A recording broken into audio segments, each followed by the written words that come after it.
அல்லாஹ்வை தவிர்த்து ஒதுங்கிறதுக்கு வேற ஒதுங்கும் இடம், சரணடைவதற்கான இடம் வேறு யாரும் இல்லைன்னு நபிகள் நாயகத்தையே அல்லாஹ் சொல்றான். ஆனா ஜிப்ரீல் என்ன பண்ணாரா? அல்லாஹ்வை விட்டுட்டாரா. ஜிப்ரீல் எங்க இருந்து வருவார்? அல்லாஹ்விடத்துல இருந்து வருவார். அல்லாஹ்வை விட்டுட்டாரா.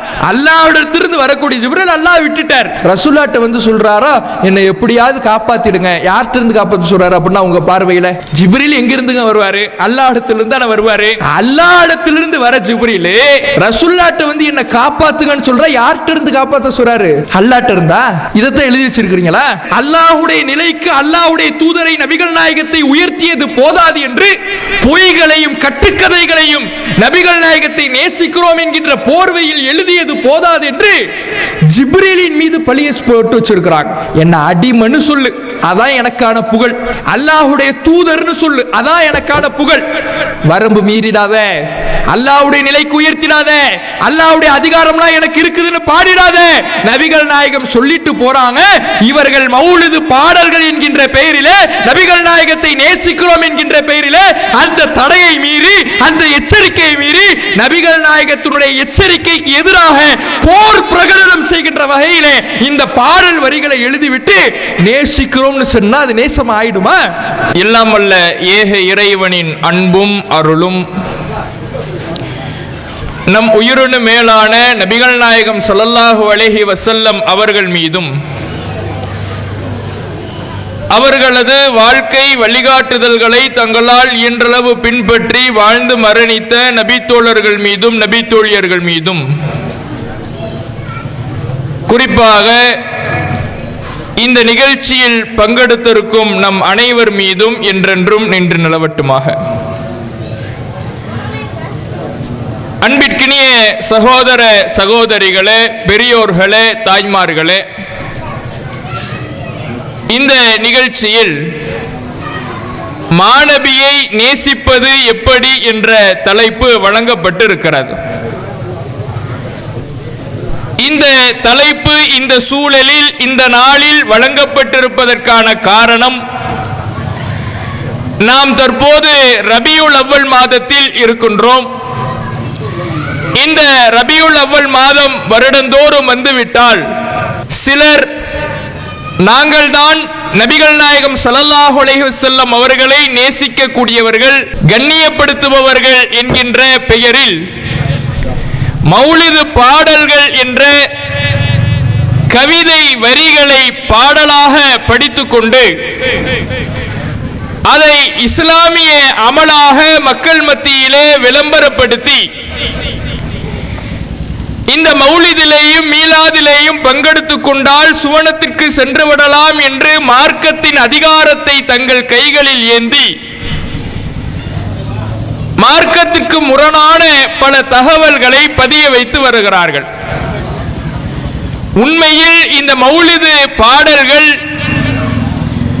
நபிகளாரை நேசிக்கின்ற வார்த்தைகளா அல்லது நபிகளாருக்கு நேர் முரணான வரிகளா என்பதை அறிந்து கொள்ள வேண்டும் என்பதற்காகத்தான் இந்த தலைப்பு வழங்கப்பட்டு இருக்கிறது. அல்லாஹ் ரப்புல் ஆலமீன் மக்களுக்கு நேர்வழியை எடுத்து சொல்வதற்காக ஏராளமான இறை தூதர்களை அனுப்பியிருக்கிறான். அப்படி அனுப்பப்பட்ட இறை தூதர்களில் இறுதி தூதராக நபிகள் நாயகம் ஸல்லல்லாஹு அலைஹி வஸல்லம் அவர்களை இறைவன் தேர்ந்தெடுத்து அவர்களின் மூலமாக இந்த சமுதாயத்திற்கு இந்த மார்க்கத்தை இறைவன் தந்திருக்கின்றான். அவர்கள் கொடுத்த கொள்கையையும் அவர்கள் நமக்கு எடுத்து சொன்ன சட்டதிட்டங்களையும் நாம் பின்பற்றி அவர்கள் நம்ப சொன்ன நம்பிக்கைகளை எல்லாம் நம்முடைய உள்ளத்துக்குள்ளே உரமாக சேர்த்து வைத்திருக்கின்றோம். நாளை மறுமையிலே நாம் வெற்றி பெற வேண்டும் என்றால் ஒவ்வொரு இறை நம்பிக்கையாளருடைய உள்ளத்திலேயும் நபிகள் நாயகம் ஸல்லல்லாஹு அலைஹி வஸல்லம் அவர்களின் மீது நேசம் ஆழமாக அழுத்தமாக இருக்க வேண்டும் என்று திருமறை குர்ஆனும் நபிமொழிகளும் நமக்கு எடுத்துரைக்கிறது. அல்லாஹ்வுடைய தூதர் அவர்கள் சொல்லுகிற பொழுது லா யுமினு அஹதுக்கும் ஹத்தா அகூன அஹப்ப இலைஹி மின் வாலிதிஹி வ வலதிஹி வன்னாசி அஜ்மஈன். உங்களில் ஒருவருக்கு தன்னுடைய பெற்றோரை விட, அவருடைய பிள்ளைகளை விட, இந்த உலகத்தில் இருக்கின்ற எல்லா மக்களை விட நபிகள் நாயகம் ஸல்லல்லாஹு அலைஹி வஸல்லம் அவர்கள் நேசத்திற்குரியவர்களாக ஆகின்ற வரை நீங்கள் ஈமான் கொண்டவராக ஆக முடியாது என்று அல்லாஹ்வுடைய தூதர் அவர்கள் சொல்லி காண்பிக்கிறார்கள். இந்த உலகத்தில் ஒவ்வொரு மனிதனும் ஒவ்வொரு பிற மனிதர்களின் மீது நேசத்தை வைத்திருக்கின்றோம். பெற்றோர் பிள்ளைகளின் மீது பாசம் வைக்கிறார்கள், பிள்ளைகள் பெற்றோரின் மீது அன்பு வைக்கிறார்கள், நண்பர்கள், உறவினர்கள், தெரிந்தவர்கள் என்று பல நபர்களின் மீது நம்முடைய பாசம், பிரியம் இருந்து கொண்டிருக்கிறது. நாம் இந்த உலகத்திலே எந்த மனிதரின் மீதும் காட்டுகின்ற அன்பை விட அளப்பெரிய அன்பை அல்லாஹ்வுடைய தூதர் அவர்களின் மீது நாம் வைக்கின்ற பொழுதுதான் உண்மையான ஈமான்தாரிகளாக நாம் ஆக முடியும் என்று அல்லாஹ்வுடைய தூதர் அவர்கள் எடுத்துரைக்கிறார்கள். நம்முடைய உள்ளத்தில் ஈமான் இருந்தால்தான் சுவனம் செல்ல முடியும். எப்போது நம்முடைய ஈமான், இறை நம்பிக்கை பரிபூரணம் அடையும் என்றால், நபிகளாரின் மீது நாம் கொண்டிருக்கிற நேசம் நம்முடைய உள்ளத்தில் நிரம்புகிற பொழுதுதான் நம்முடைய ஈமான் பரிபூரணம் அடையும். அல்லாஹ்வை நம்பிவிட்டேன், வானவர்கள் இருக்கிறார்கள் என்று நம்பிவிட்டேன், இறை தூதர்களை நம்பிவிட்டேன், வேதங்களை நம்பிவிட்டேன், மறுமை நாளை நம்பிவிட்டேன், விதியை நம்பிவிட்டேன், அதனால் நானும் ஒரு மூமினாக பரிணமித்து விட்டேன் என்று நாம் இறைவன் முன்னிலையிலே நிற்க வேண்டும் என்றால், இதெல்லாம் நம்பிய நீ நபிகளாரை நீ நேசிக்க வேண்டும். எப்படி நேசிக்க வேண்டும்? இந்த உலகத்தில் இருக்கின்ற அனைத்து மக்களை விட அதிகமாக நேசிக்க வேண்டும் என்று மார்க்கம் நமக்கு எடுத்துரைக்கிறது. இன்னும் அல்லாஹ்வுடைய தூதர் அவர்கள் இன்னொரு இடத்திலே சொல்லுகிற பொழுது, சலாசத்துன், 3 காரியங்கள் இருக்கிறது. மன் குன்ன ஃபீஹி, அந்த 3 காரியங்கள் யாரிடத்திலே இருக்கிறதோ, வஜத ஹலாவத்துல் ஈமான், அவர் ஈமானுடைய சுவையை பெற்றுக் கொள்வார். 3 காரியங்களை நபிகள் நாயகம் பட்டியலிட்டு விட்டு, இந்த 3 காரியங்களும் யாருடைய உள்ளத்தில் இருக்கிறதோ, யாருடைய செயல்பாட்டில் இருக்கிறதோ, யாருடைய நம்பிக்கையில் இருக்கிறதோ, அவர்தான் ஈமானுடைய சுவையை பெற்றவர், உச்சபட்ச ஈமான் கொண்டவர் என்று நபிகள் நாயகம் சொல்லிவிட்டு அந்த 3 காரியங்களை பட்டியலிடுகிறார்கள்.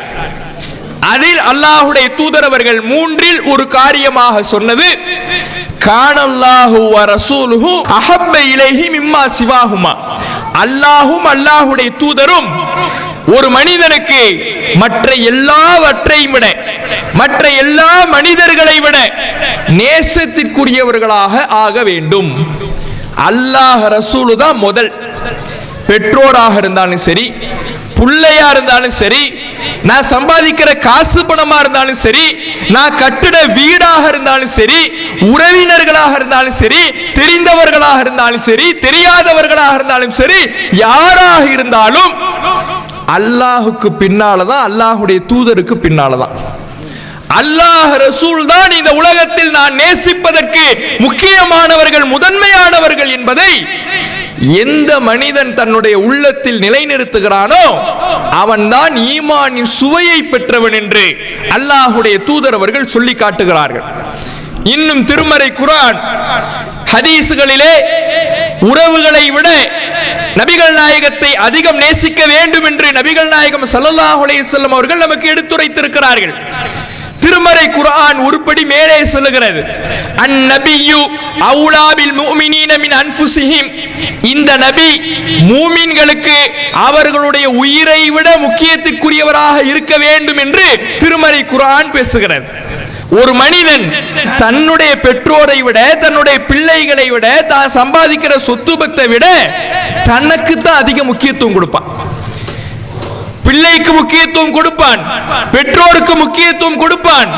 நானா பெற்றோரா என்று வருகிற பொழுது தன்னை தேர்ந்தெடுப்பவனாகத்தான் பெரும்பாலும் மனிதன் இருக்கின்றான். மனிதனிடத்தில் அந்த சுயநல உணர்வு என்பது இருக்கும். பொருளாதாரத்தை இழக்க மாட்டான். கொஞ்சம் காசு செலவு பண்றதுக்கு யோசிப்பான். தனக்கு செலவு பண்ண வேண்டும் என்றால் எந்த கணக்கையும் பார்க்க மாட்டான். அப்ப உலகத்துல மனிதன் தனக்கு மிக முக்கியத்துவத்தை கொடுப்பான்.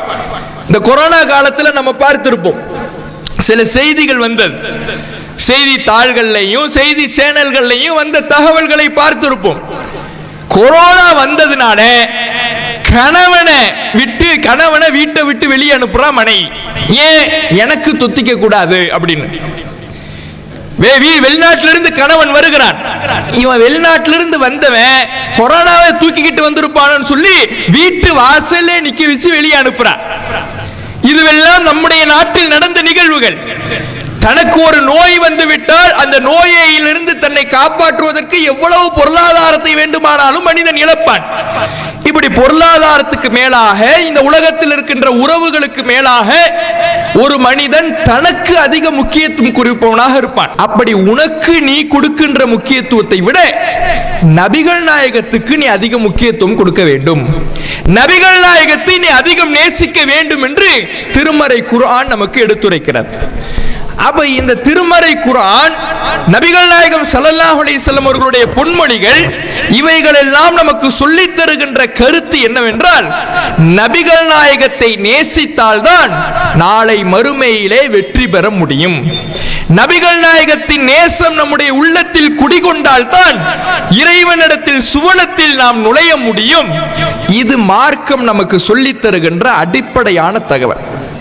உலகத்தில் இருக்கிற எந்த முஸ்லிம் இடத்துல நீங்க போய் கேட்டாலும் ரசூலுல்லாவை பிடிக்கும்னு தான் சொல்லுவான். ரசூலுல்லாவை பிடிக்காதுன்னு சொல்ற முஸ்லிம் யாராவது இருக்க முடியுமா? அவன் முஸ்லிமாவே இருக்க முடியாது. எந்த முஸ்லிமிடம் நீங்க போய் கேட்டாலும் ரசூலுல்லாவை பிடிக்கும். ரசூலுல்லாவை யாராவது கேலியாக பேசிவிட்டால் நான் போராட்ட களத்திலே குதிப்பேன், என்னுடைய கோப வார்த்தைகளை வெளிப்படுத்துவேன். இதிலிருந்து தெரியவில்லையா நான் நபிகள் நாயகத்தை நேசிக்கிறேன் என்று? இப்படி மனிதன் நபிகள் நாயகத்தை ஒரு முஸ்லிமாக இந்த உலகத்தில் வாழுகின்ற கடைகோடி நிலையில் இருப்பவனும் கூட நான் நபிகள் நாயகத்தை நேசிக்கின்றேன் என்றுதான் சொல்வான். மார்க்கம் எப்படி நேசிக்க சொல்லுது? ரசூலுல்லாவை திட்டிட்டா போராட்ட களத்தில் குதிக்கிறீல, நபிகள் நாயகத்தை ஏசிவிட்டால் கோபப்படுறீல, இது மட்டும் நேசம் இல்லை. நபிகள் நாயகத்தை நேசிப்பதாக இருந்தால் எப்படி நேசிக்க வேண்டும்? திருமறை குர்ஆன் நமக்கு அழகான விடையை தருகிறது. இன் குன்தும் துஹிப்பூனல்லாஹ், நீங்கள் அல்லாஹ்வை நேசிப்பதாக இருந்தால் நேசத்தை நீங்க எப்படி வெளிப்படுத்தணும்னா, ரசூலுல்லாவை எனக்கு பிடிக்கும், அல்லாஹ்வை எனக்கு பிடிக்கும், இப்படி வார்த்தையில சொல்வது நேசத்தை வெளிப்படுத்துவது கிடையாது. அல்லாஹ்வை நீங்கள் நேசிப்பதாக இருந்தால் வார்த்தைகளில் வெளிப்படுத்துவது உண்மையான நேசமாக ஆகாது. ஃபத்தபிஊனி, அல்லாஹ்வுடைய தூதரை பின்பற்றுங்கள், யுஹிப்புக்குமுல்லாஹ், நீங்கள் அல்லாஹ்வுடைய நேசத்தை பெறலாம். நீங்க அல்லாஹ்வை நேசிக்கிறதா இருந்தாலும் சரி, அல்லாஹ் உங்களை நேசிக்க வேண்டும் என்றாலும் சரி, நீங்கள் செய்ய வேண்டியது வார்த்தைகளால் நான் அல்லாஹ்வை நேசிக்கிறேன், அல்லாஹ்வுடைய தூதரை நேசிக்கிறேன் என்று சொல்வது கிடையாது. நீங்கள் நபிகள் நாயகத்தை பின்பற்றி நடக்க வேண்டும். இதுதான் உண்மையான நேசம்னு குர்ஆன் சொல்லுது. உண்மையான நேசம் என்னன்னா, நபிகள் நாயகத்தை பின்பற்றி நடக்க வேண்டும். நபிகள் நாயகம் என்னவெல்லாம் சொன்னார்களோ, எதையெல்லாம் கட்டளையிட்டார்களோ அதையெல்லாம் ஏற்று பின்பற்றி அதற்கு கீழ்ப்படிந்து அதை செயல் வடிவத்தில் கொண்டு வர வேண்டும். நபிகள் நாயகம் எதையெல்லாம் தடுத்தார்களோ அதை விட்டு விலகி நின்று, எதையெல்லாம் ஹராமாக்கினார்களோ அதை விட்டு தூரமாகி இதற்கு நான் நெருங்கிவிட மாட்டேன் என்று நம்முடைய வாழ்வில் இருந்து அப்புறப்படுத்தி செயல்பட வேண்டும். இதுதான் உண்மையான நேசம்னு குர்ஆன் சொல்லுது. குர்ஆன் சொல்லுகிற நேசம் என்பது நபிகள் நாயகத்தை நேசிப்பதா இருந்தாலும் சரி. உன் நேசத்தை நீ எப்படி வெளிப்படுத்தணும்னா, அல்லாஹ்வை நேசிக்கிறேன்னு சொல்றீல, நபிகள் நாயகத்தை நேசிக்கிறேன்னு சொல்றீல, எப்படி உன் நேசத்தை வெளிப்படுத்தணும்னா, நபிகள் நாயகம் எதையெல்லாம் சொன்னாங்களோ அதை பின்பற்றி நடக்கணும். நபிகள் நாயகம் எதையெல்லாம் கட்டளையிட்டாங்களோ அதன்படி நடக்கணும். நபிகள் நாயகம் ஸல்லல்லாஹு அலைஹி வஸல்லம் அவர்கள் எதை விட்டு தடுத்தார்களோ அதை விட்டு விலகி நிற்க வேண்டும். இதுதான் உண்மையான நேசம் என்று திருமறை குர்ஆன் பேசுகிறது. இப்படி எத்தனை பேர் நேசிக்கிறார்கள் யோசித்து பாருங்கள். இந்த ரபியுல் அவ்வல் மாதம் வந்து விட்டால் நாங்கள் நபிகளாரை நேசிக்கிறோம், எங்களுடைய நேசத்தை வெளிப்படுத்துகிறோம், நாங்கள் நபிகளாரை புகழுகிறோம் என்று சொல்லக்கூடியவர்கள் நபிகள் நாயகம் ஸல்லல்லாஹு அலைஹி வஸல்லம் அவர்களை பின்பற்றி நடந்து அவர்களை நேசிக்கிறோம் என்று இருக்கிறார்களா? நபிகள் நாயகத்தின் அந்தஸ்தை பிற மனிதர்களுக்கு வழங்கி கொண்டு இருக்கிறார்கள். எப்படி வழங்குறாங்க? ரசூலுல்லாவை நேசிக்கிறோம்னு சொல்றாங்க. ரசூலுல்லாவை நேசிக்கிறதா இருந்தா ரசூலுல்லாவை பின்பற்றுங்கன்னு குர்ஆன் சொல்லுது. ஆனா இவங்க ரசூலுல்லாவை பின்பற்றுறாங்களா? ஹதீஸ் ஒன்னு இருக்கும், இமாம்கள் மதுஹப் குறிப்புகள்ல வேற ஏதோ எழுதி வச்சிருப்பாங்க. ஹதீஸ் இருக்குப்பா பின்பற்றுங்கன்னு சொன்னா இல்ல, எங்க இமாம் இப்படிதான் சொல்லி இருக்கிறாரு, இமாம் ஷாஃபி இப்படிதான் சொல்லி இருக்கிறாரு, அபு ஹனீஃபா இப்படித்தான் சொல்லி இருக்கிறாரு, ஹனஃபி மذஹப் எங்களுக்கு இப்படித்தான் சொல்லி தருகிறது, ஷாஃபி மذஹப் எங்களுக்கு இப்படித்தான் சொல்லி தருகிறது என்று ஹதீஸ்களை வீசிவிட்டு ஹதீஸ்களின்படி நடக்காமல் நபிகள் நாயகத்தின் வார்த்தைகளின்படி நடக்காமல் பின்னால் வந்த மனிதர்களுக்கு கட்டுப்பட்டு நடக்கிறார்கள் என்றால் இது உண்மையான நேசமா? சொல்லிக்கலாம், யாருனாலும் என்னன்னு சொல்லிக்கலாம், நாங்க ரசூலுல்லாவை நேசிக்கிறோம்னு அவங்க சொல்லிக்கலாம். அல்லாஹ்வுடைய பார்வையில் அது உண்மையான நேசமாக ஆகுமா என்று கேட்டால் நிச்சயமாக ஆகாது. ரசூலுல்லாஹ் சொன்னதை பின்பற்றி நடக்கும் பொழுதுதான் அது உண்மையான நேசமாக ஆகும். அப்ப நபிகள் நாயகம் ஸல்லல்லாஹு அலைஹி வஸல்லம் அவர்களை நேசிக்கிறோம் என்று சொல்லுகிறார்கள் என்றால் அவர்களை பின்பற்றி நடக்க வேண்டும். நபிகள் நாயகத்தினுடைய சொல்படி நடக்க வேண்டும், நபிகள் நாயகத்தினுடைய வார்த்தையின்படி நடக்க வேண்டும். அப்படி நடக்கின்ற பொழுதுதான் அந்த நேசம் உண்மையான நேசமாக எடுத்துக்கொள்ள முடியும். இல்லைன்னா போய் வேஷ போடுறாங்க, இவங்க உண்மையிலே நேசிக்கல, ரசூலுல்லாவை நேசிக்கிறோம் என்கின்ற பெயரிலே இவர்கள் பல காரியங்களை சாதித்துக் கொள்ளுகிறார்கள். மக்களிடத்தில் ரசூலுல்லாவுடைய நேசம்னு சொன்னாதான் எடுபடும் என்று இவர்கள் இறங்கி இருக்கிறார்கள் என்றுதான் புரிந்து கொள்ள முடியுமே தவிர உண்மையிலேயே ரசூலுல்லாவை நேசிக்கிறதாக எடுத்துக்கொள்ள முடியாது. இப்ப ரசூலுல்லாவை நேசிக்கிறோம் சொல்லிட்டு இந்த ரபியுல் அவ்வல் மாதத்துல எதை அவங்க செய்யறாங்க யோசிச்சு பாருங்க. மௌலிது பாடல்கள்னு பாடுறாங்க. மௌலிது மார்க்கத்தில் இருக்கின்ற ஒரு வணக்கம். அவங்களுடைய சொல்றாங்க ரசூலுல்லாவை நேசிக்கிறோம்னு சொல்றாங்கல்ல, அவர்கள் சொல்லக்கூடிய தகவல் என்னன்னா ரபியுல் அவ்வல் மாதம் வந்து விட்டால் மௌலிது பாடல் ஓட வேண்டும். சரி, மௌலிதுனா என்ன? ரசூலுல்லாஹ் ரபியுல் அவ்வல் மாதம் 12ஆம் தேதி தான் பிறந்தாங்க அப்படின்னு நம்புறாங்க. அதுக்கு ஹதீஸ்ல ஏதாவது ஆதாரம் இருக்குதான்னு கேட்டா அதுக்கே முதல்ல ஆதாரம் கிடையாது. ரபியுல் அவ்வல் மாசம் 12வது தேதி தான் ரசூலுல்லாஹ் பிறந்தாங்கிறதுக்கு ஹதீஸ்கள்ல நேரடியா எந்த ஆதாரம் கிடையாது. ஏதோ வரலாற்று சான்றுகளை வச்சு சில தகவல்களை வச்சு இவங்க நம்புறாங்க. சரி, இருக்கட்டும். இப்படி இந்த ரபியுல் அவ்வல் மாதம் 12ஆம் தேதி தான் நபிகள் நாயகம் பிறந்தார்கள் என்றும் இந்த பிறந்த தினத்தை விமர்சையாக கொண்டாட வேண்டும். மௌலிதுங்கிறாங்களே, மௌலிதுனாலே பிறந்த இடம், பிறந்த நேரம்னு அர்த்தம், பிறந்த நாள் அப்படின்னு அர்த்தம். அதனாலதான் இந்த ரபியுல் அவ்வல் மாதம் 12வது தேதி அன்றைக்கு மௌலிது பாடல்களை பாடுறாங்க. ரசூலுல்லாவுடைய அந்த பிறந்த தினத்தை நாங்கள் கொண்டாடுகிறோம் என்று இந்த மீலாது விழா, மௌலிது பாடல்கள் என்று பாடுகிறார்கள். இதை இவங்க செய்யும் பொழுது என்ன சொல்றாங்கன்னா, இந்த மௌலிது பாடல்களை ஓதினால் நாம சொர்க்கத்துல ரசூலுல்லாவோட இருக்கலாம். இதான் அவங்க நம்பிக்கை. நீங்க என்ன பாவம் செஞ்சாலும் சரி, என்ன தவறுகளை செய்திருந்தாலும் சரி, என்ன குற்றங்களை செய்திருந்தாலும் சரி, மௌலிது பாடல்களை நீங்கள் ஓதி வருகிறீர்கள் என்றால் உங்கள் பாவங்கள் மன்னிக்கப்பட்டு விடும், உங்களுக்கு நன்மைகள் அதிகமாக கிடைக்கும், இறைவனுடைய பரக்கத்து அதிகமாக கிடைக்கும், நீங்க சொர்க்கத்துக்கே போயிடலாம், சொர்க்கத்துல ரசூலுல்லாவோடு இருக்கலாம். இதுதான் மௌலிது ஓதுபவர்களுடைய நம்பிக்கை.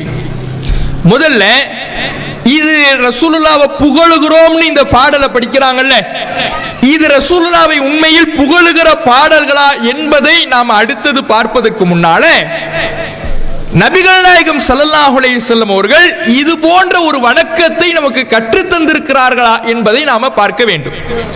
நபிகள் நாயகம் ஸல்லல்லாஹு அலைஹி வஸல்லம் அவர்கள் அல்லாஹ்வை நாம் எப்படி வணங்க வேண்டும், வணக்க வழிபாடுகள் என்னென்ன இருக்கிறது, ஒவ்வொன்றிலேயும் என்னென்ன சட்டங்கள் இருக்கிறது, அதை செய்தால் அல்லாஹ்விடத்தில் என்ன கூலி என்பதை எல்லாவற்றையுமே அல்லாஹ்வுடைய தூதர் அவர்கள் நமக்கு சொல்லிவிட்டு சென்றிருக்கிறார்கள்.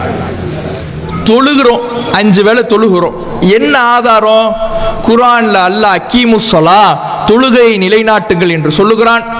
நபிகள் நாயகம் ஸல்லல்லாஹு அலைஹி வஸல்லம் அவர்கள் ஒவ்வொரு நாளும் 5 வேளை தொழுகை கடமையாக்கப்பட்டிருக்கிறது என்று சொல்லுகிறார்கள். அதனால் தொழுகிறோம். நோன்பு பிடிக்கிறோம். ஏன் நோன்பு பிடிக்கிறோம்? ரமலான் வந்து விட்டால், ரமலானை அடைந்தால் நோன்பு பிடியுங்கள் என்று இறைவன் கட்டளையிடுகிறான். அந்த நோன்புல என்னென்ன சட்டங்களை பேண வேண்டும் நபிகள் நாயகம் விளக்கி சொல்லுகிறார்கள். அதனால் நோன்பு பிடிக்கிறோம். ஜக்காத்து கொடுக்கிறோம். ஏன் ஜக்காத்து கொடுக்கிறோம்? நம்முடைய செல்வத்தை தூய்மைப்படுத்துவதற்காக அல்லாஹ் ஜக்காத்தை கடமையாக்கி இருப்பதாக நபிகள் நாயகம் ஸல்லல்லாஹு அலைஹி வஸல்லம் அவர்கள் சொல்லுகிறார்கள். அதனால் ஜக்காத்து கொடுக்கிறோம். இது மாதிரி எந்த வணக்கத்தை எடுத்துங்க, நமக்கு நன்மையை பெற்று தருகிற எந்த காரியத்தை எடுத்துக்கொள்ளுங்கள், நபிகள் நாயகம் ஸல்லல்லாஹு அலைஹி வஸல்லம் அவர்கள் நமக்கு சொல்லி இருப்பாங்க. குர்ஆன்ல ஆதாரம் இருக்கும், ஹதீஸ்ல ஆதாரம் இருக்கும். அதைத்தான் வணக்க வழிபாடாக செய்வோம். தொழுகையா இருந்தாலும் சரி, நோன்பா இருந்தாலும் சரி, ஜக்காத்தா இருந்தாலும் சரி, ஹஜ்ஜி, உம்ரா, குர்ஆன் ஓதுறது, தர்மம் செய்யறது, எதுவாக இருந்தாலும் சரி, குர்ஆனில் ஆதாரம் இருக்கும், ஹதீஸ்ல ஆதாரம் இருக்கும். அதை பின்பற்றுவோம். இந்த மௌலிது வணக்கம்ங்கறாங்கல்ல, மௌலிது வணக்கம், மௌலிது ஓதுனா ரசூலுல்லாஹ்வோடு சொர்க்கத்தில் இருக்கலாம், இதெல்லாம் சொல்றாங்களே, இதுக்கு என்ன ஆதாரம்? எந்த குர்ஆன் வசனம் சுபஹான மௌலிதை ஓதுங்கள் என்று சொல்லுகிறது? எந்த குர்ஆன் வசனம் இது போன்ற கவிதை அடிகளை நீங்கள் பாடல்களாக படியுங்கள் என்று சொல்லுகிறது? நபிகள் நாயகம் ஸல்லல்லாஹு அலைஹி வஸல்லம் அவர்கள் தன்னுடைய 23 ஆண்டு கால பிரச்சார பயணத்தில், தன்னுடைய தூதுத்துவ வாழ்க்கையில் எந்த இடத்திலே தனக்காக பிறந்த நாள் கொண்டாட வேண்டும் என்று நமக்கு கட்டளையிட்டு இருக்கிறார்கள்? ஒரு இடத்திலையுமே பார்க்க முடியாது. ஒரு ஆதாரத்தை கூட குர்ஆனில் இருந்தோ ஹதீஸில் இருந்தோ இந்த மௌலிது என்கின்ற இவர்கள் சொல்லக்கூடிய இந்த வழிபாட்டுக்கு குர்ஆனில் இருந்து ஆதாரத்தை பார்க்க முடியாது, ஹதீஸில் இருந்தும் பார்க்க முடியாது. மார்க்கம் என்று இருப்பதாக இருந்தா குர்ஆன் ஹதீஸில் இருந்து ஆதாரம் இருக்கணும். அதுதான் மார்க்கம். அல்லாஹ் குர்ஆனிலே பேசுகிறான், இத்தபிஉ மா உன்ஸில இலைக்கும் மின் ரப்பிக்கும், உங்கள் ரப்பிடமிருந்து உங்களுக்கு எது அருளப்பட்டு இருக்கிறதோ அதைத்தான் நீங்க பின்பற்றணும். அல்லாஹ்விடமிருந்து அருளப்பட்டது எது? குர்ஆனும் ஹதீஸும். நாம பின்பற்றுகிற இந்த இஸ்லாத்துல நாம ஒன்றை செய்வதாக இருந்தா குர்ஆன்ல இருக்கணும், ஹதீஸ்ல இருக்கணும்னு மார்க்கம் நமக்கு சொல்லுது. மௌலித மார்க்கம்னு தானே செய்றீங்க, மௌலித வணக்கம்னு தானே செய்றீங்க, நன்மையை பெற்று தருகிற காரியம்னு தானே சொல்லி செய்றீங்க. எங்க இருக்குது? குர்ஆன்ல எங்க இருக்குது? ஹதீஸ்ல எங்க இருக்கிறது? இதை அவங்க தெளிவுபடுத்தணுமா இல்லையா? வணக்கங்கிறது அவங்க முடிவு பண்ணி செய்யறதா? அல்லாஹ் நம்மளை வணங்குறதுக்காக படைச்சிருக்கிறான். வணங்குவதற்காக படைத்த இறைவன் எப்படி வணங்க வேண்டும் என்பதையும் நமக்கு சொல்லி தந்துட்டான். ஓ இஷ்டத்துக்கு என்ன வணங்கிக்கிட்டு இருக்க கூடாது, ஓ சிந்தனையில என்ன தோணுதோ அது மாதிரி என்ன வணங்க கூடாது. நான் எப்படி சொல்றேனோ அப்படித்தான் நீ வணங்கணுங்கிற அல்லாஹ். ஆதம் நபியை இந்த உலகத்துக்கு அல்லாஹ் அனுப்புறான். ஆதம் நபி எவ்வளவு பெரிய புத்திசாலி!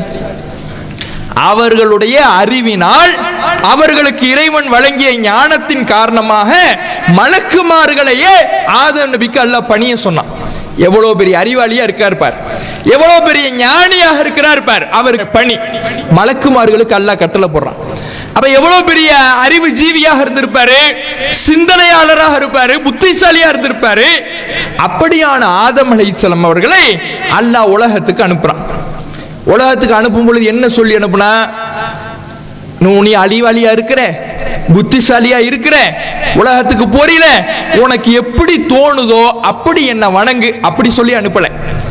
அல்லாஹ் என்ன சொல்லி அனுப்புறானா, இம்மா யஅதி அன்னக்கும் மின்னி ஹுதன், என்கிட்டருந்து ஒரு நேர்வழி உங்களுக்கு வரும்.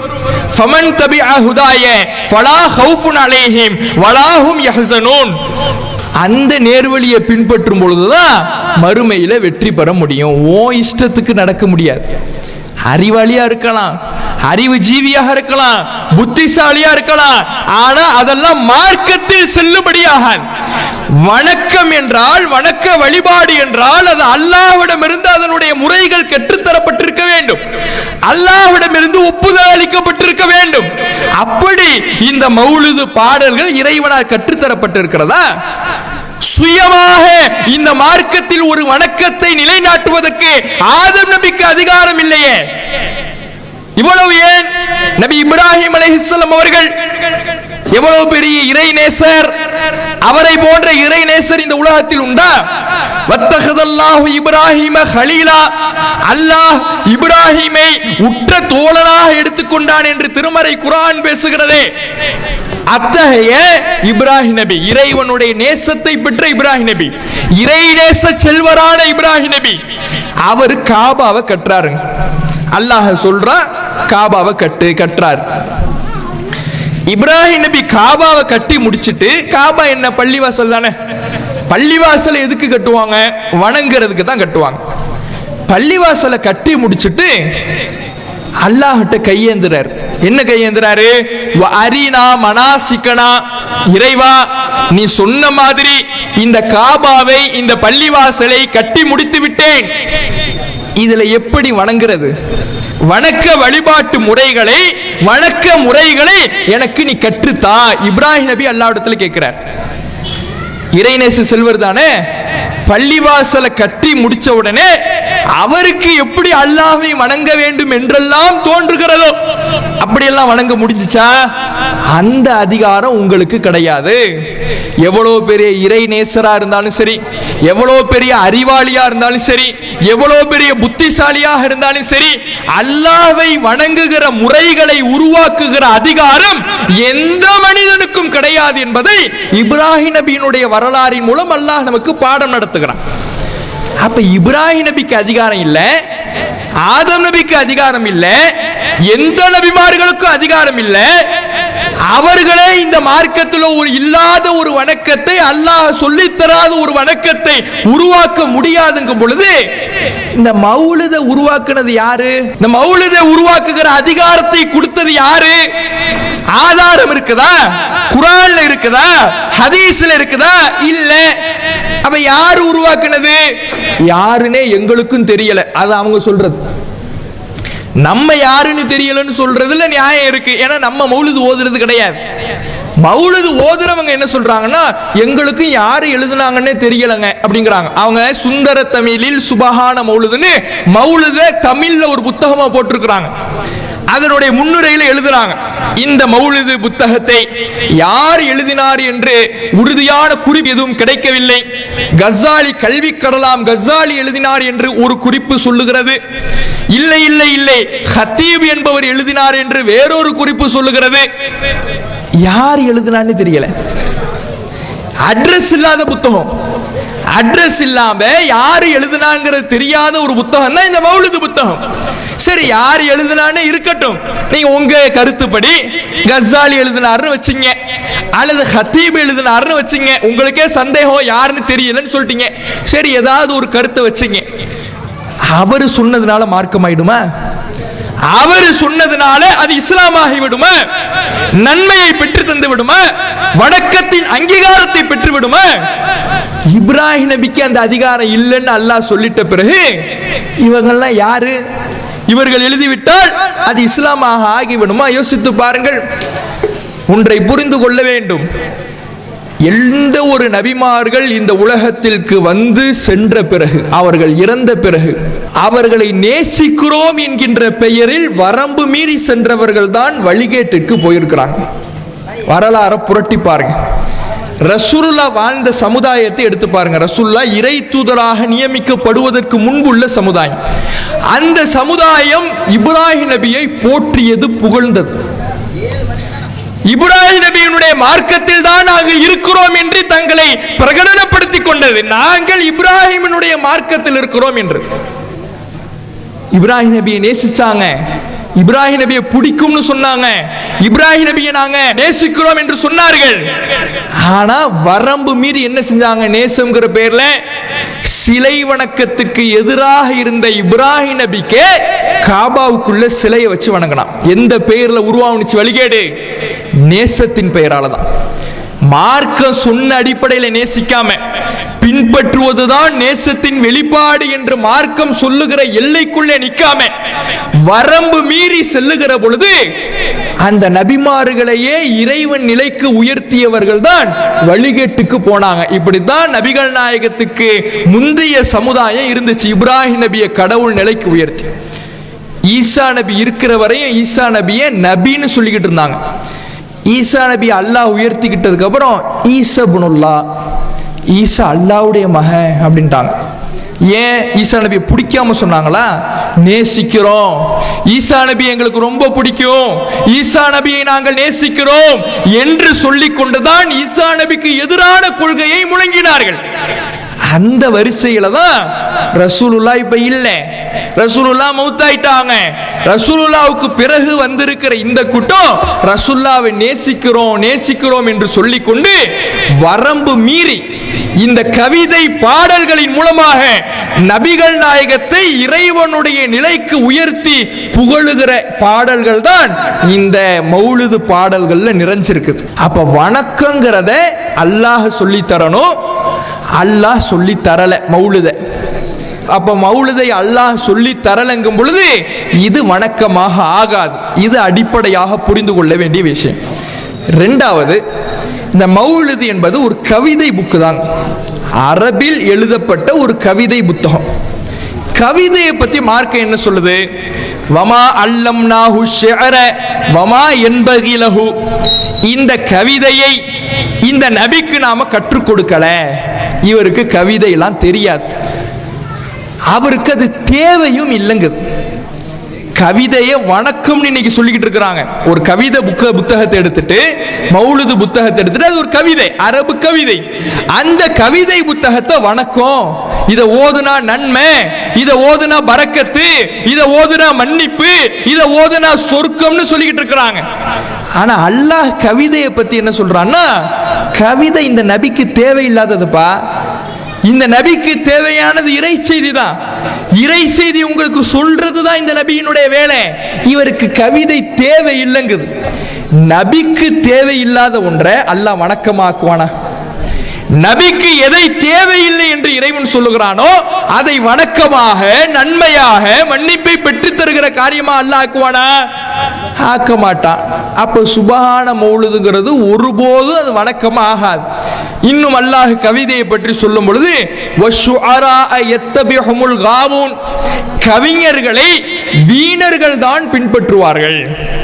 கவிஞர்களை போய் ஒருத்தன் பின்பற்றான்னா அவன் வீணர்கள், வீணானவன், மறுமையில் நஷ்டத்தை அடையக்கூடியவன், பொய்யன் என்பதை மார்க்கம் நமக்கு சொல்லுகிறது. அப்போ இப்படி கவிதையே மார்க்கம் கண்டிக்குதுங்கும் பொழுது அந்த கவிதை எப்படி வணக்கமா ஆக முடியும்? இஸ்லாத்தின் அங்கீகாரத்தை எப்படி பெற முடியும் என்பதை நாம சற்று சிந்தித்து பார்க்க வேண்டும். இது இரண்டாவது நாம கவனிக்க வேண்டிய விஷயம். அடுத்தது, சரி புகழுகிறோம் என்று சொல்லுகிறார்கள், நேசிக்கிறோம்னு சொல்றாங்க. நம்ம ஆரம்பத்தில் சொன்ன மாதிரி நேசிப்பதற்கான அளவுகோலை என்ன தெரியுமா? பின்பற்றுவதுதான். நபிகள் நாயகம் ஸல்லல்லாஹு அலைஹி வஸல்லம் அவர்கள் புகழ்ச்சிக்கு என்ன வரையறையை சொல்றாங்களோ அதையாவது இவங்க இந்த மௌலிது விஷயத்துல பின்பற்றாங்களா அப்படிங்கறத நம்ம பார்க்கணும். நேசத்துக்கு அடையாளம் பின்பற்றுவது. சரி, மற்ற விஷயத்துல பின்பற்றதை விடுங்க. நீங்க இந்த மௌலிதை என்னன்னு சொல்றீங்க? ரசூலுல்லாவை புகழுகிறோம் அப்படின்னு சொல்றீங்கல்ல. அப்ப புகழ்ச்சி சம்பந்தமா ரசூலுல்லாஹ் ஒரு வரையறையை காட்டியிருப்பாங்கல்ல, அதையாவது பின்பற்றி நடக்கணும்ல. அதான உண்மையான நேசம். அதை பின்பற்றி நடந்தாவது தங்களுடைய நேசத்தை அவர்கள் வெளிப்படுத்த வேண்டும். அப்படி தங்களுடைய ரசூலுல்லாஹ் சொன்ன புகழ்ச்சிக்கான வரம்பை பின்பற்றாங்களான்னு கேட்டா அதுவும் கிடையாது. ரசூலுல்லாஹ் என்ன சொன்னாங்க? புகழுக்காக ரசூலுல்லாஹ் சொன்னது என்னன்னா, லா துத்துருனி கமா அத்தரத்தின் நசாரா ஈசா இப்னு மரியம், மரியமனுடைய மைந்தர் ஈசா அலைஹிஸ்ஸலாம் அவர்களை வரம்பு மீறி புகழ்ந்து தான் அந்த மக்கள் கடவுள் நிலைக்கு உயர்த்தினாங்க. வெறுக்கிறோம்னு உயர்த்தல, புகழ்ந்து தான் உயர்த்தினாங்க. அது போல என்னை நீங்கள் வரம்பு மீறி புகழாதீர்கள், என்ன வரம்பு மீறி புகழ்ந்துடாதீங்க. இதை நபிகள் நாயகம் ஸல்லல்லாஹு அலைஹி வஸல்லம் அவர்கள் இந்த சமுதாயத்திற்கு ஒரு எச்சரிக்கையாக சொல்லிவிட்டு போனாங்க. சொல்லிட்டு ரசூலுல்லாஹ் சொல்றாங்க, கூலு நீங்க சொல்லுங்க, அப்துல்லா வ ரசூலுஹு, நான் அல்லாஹ்வுடைய அடிமை, அல்லாஹ்வுடைய தூதர்னு சொல்லுங்க. புகழ்றதுனுடைய எல்லை இதுல தான் இருக்கணும். நான் அல்லாஹ்வுடைய அடிமை, அதை சொல்லி புகழுங்க. அதானே இருக்கிறது, அதுதானே புகழ்வது என்பது. இருப்பதை சொல்லி புகழ வேண்டும். இருப்பது என்ன இருக்கிறது? நான் அல்லாஹ்வுடைய அடிமை, நான் அல்லாஹ்வுடைய தூதர், இதை சொல்லி புகழுங்க. இதில் தாண்டி நீங்கள் எல்லையை கடந்து வரம்பு மீறக்கூடாது என்பதை நபிகள் நாயகம் ஸல்லல்லாஹு அலைஹி வஸல்லம் அவர்கள் சொல்றாங்க.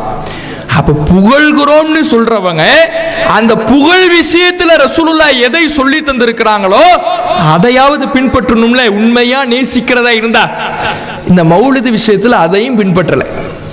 ரசூலுல்லாஹ் என்ன சொல்லி இருக்கிறாங்களோ அதுக்கு நேர் எதிராக, அதற்கு நேர் மாற்றமாகத்தான் இந்த மௌலிது பாடல்களை எழுதி வைத்திருக்கிறார்கள். உதாரணத்துக்கு ஒரு சில அந்த மௌலிது பாடல்களை எடுத்து பாருங்கள். மௌலிதுல ஒரு வரி இருக்குது, ஆலிமு சிர்ரி வ அக்ஃபா. இந்த நபி மறைவானதையும் ரகசியமானதையும் அறிவார். மௌலிதுல எழுதி வச்சிருக்கிறாங்க. சுபஹான மௌலிதுல வரக்கூடிய அந்த பாடல் வரிகளில் ஒரு வரி என்னன்னா, ஆலிமு சிர்ரி வ அக்ஃபா, மறைவானதையும் ரகசியமானதையும் இந்த நபி அறிவார் எழுதி வச்சிருக்கிறாங்க. மறைவானது அறிகிறது யார்? மறைவான ஞானம் என்பது லா யஅலமுஹா இல்லா ஹுவ, அல்லாஹ்வை தவிர மறைவான ஞானம் யாருக்கும் கிடையாது என்று திருமறை குர்ஆன் பேசுகிறது. மறைவான ஞானம் என்பது நாளைக்கு என்ன நடக்கும்ங்கிறது, அது அல்லாஹ்வுக்கு மட்டும் தெரிந்த விஷயம். அதை அல்லாஹ் எந்த மனிதருக்கும் வழங்கவில்லை, எந்த இறை தூதருக்கும் வழங்கவில்லை. மறைவான ஞானம் என்பது அல்லாஹ்வுக்கு உரித்தானது என்று இறைவன் குர்ஆன்ல பேசுறான்.